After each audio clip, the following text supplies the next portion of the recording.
So here we are again at Meridien. We've been thinking a lot about how it would feel when we got back here. Since the last time we were here, there were bullets flying all over the place, and you can see explosions out over the city and can hear it and you can feel it here. Strangely for me, it actually feels even calmer and more safe here than other times I've been here.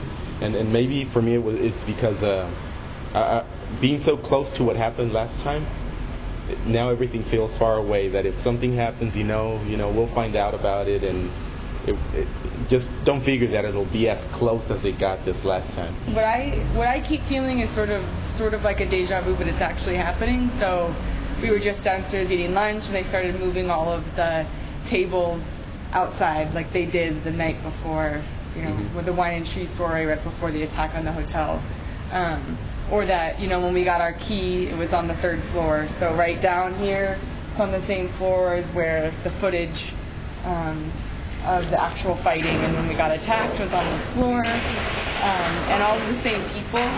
So it seems familiar. As we were flying out on the French military plane that evacuated us, I know that we were already both of us thinking we have to return, which for most people, especially our family, it was a little bit difficult to hear. But one thing that we've kept on saying is how we were leaving the people that we came to see, and the people that we were out here for, trying to help the refugees in worse conditions than they were before our trip. This city was also in worse conditions than when he had left, so it just didn't feel right to be leaving. It felt really good because we were safe. But it's just amazing that after all these years, it keeps on getting worse and worse and worse. I mean, like always, I want to get out of the capital as quickly as possible and get to the east and find out what the effects of the coup and the violence since then has had on the refugee population. This lobby was completely shut up, all the windows broken. Looks very different right now than the way we left it. We could hear all the shooting outside and around here, so bullets were going into the lobby. There was shooting out going from the lobby. Then it got really loud and really close with parts of the wall and I don't know what else falling on us. So yeah, that's where a bullet hit right there, just above us. That's when we were instructed to go into the dining room and then into the kitchen with the rest of the people. So this is the scene right here where we were crawling across the floor to reach the other people. Well, my name is Scott Warren, and I am a senior at Brown University in Providence, Rhode Island. And this is Colin and I. This is our second day in N'Djamena, Chad. I'm Colin. I go to Brown as well. Work with Scott a lot. I'm a year behind him, and got involved in Darfur activism at the beginning of my freshman year at a group at Brown that I really liked a lot, and really got involved in the issue, really invested in it. And at the end of the year, I applied to work for STAND as well with Scott. Last year, I served as the National Student Director of STAND, which is the student division of the Genocide Intervention Network, and the organization that's helped to work and to mobilize thousands of students across the country on Darfur advocacy and anti-genocide activism in general.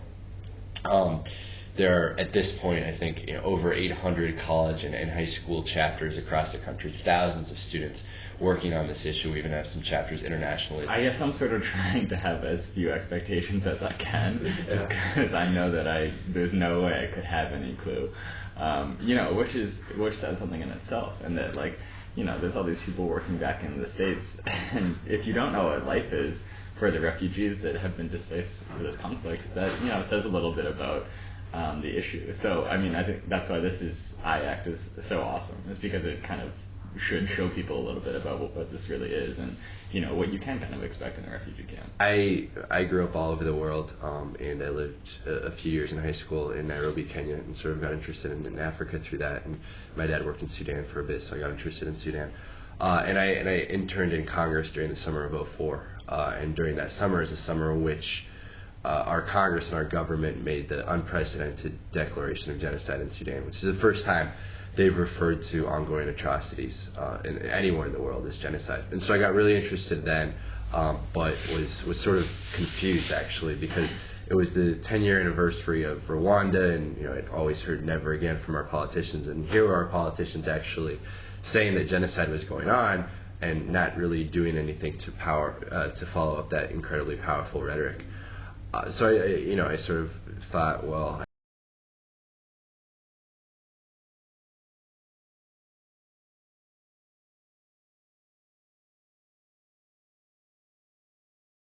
throughout my Darfur activism is a belief that we can do more to stop genocide, a belief that we can do more to stop mass atrocities. Unlike Scott, I grew up in a small suburban town in Massachusetts that was very wealthy, lived there my entire life, so much different background from Scott. But when I got to Brown, like I said, I got involved in a group there, and I think one of the reasons actually that I wanted to stick with the issue is because the people that I was working with in this group, and I've seen this, as I continue to work on Darfur issues with the high schoolers that I've worked with, are just so incredibly invested in this issue, that people are so passionate about this, and that so many people are willing to make those sacrifices as college students, as high school students. They're willing to skip parties, skip weekends, put less time into their schoolwork for this issue that's thousands of miles away. My parents live in Zimbabwe now, and I told them they were going to Chad. They're like, "Oh, that's cool. That'll be a great opportunity for you to see some refugees."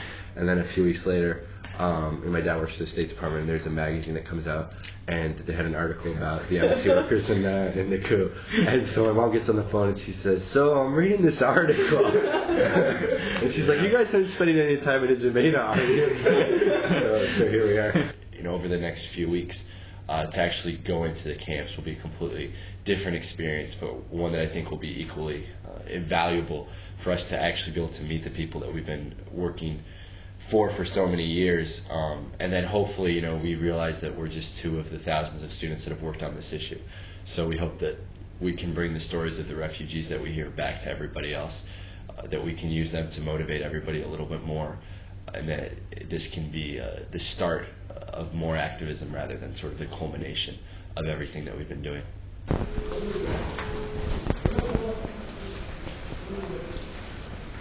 There were bullets holes all over here. Like there's one all in here. The people that we have met in the camps before are still sitting in the same refugee camps, and I truly believe that when we go out there in 2 days, they're going to say the same thing that they've said, which is, can you just do that last thing to make sure that there's protection enough for us to go home?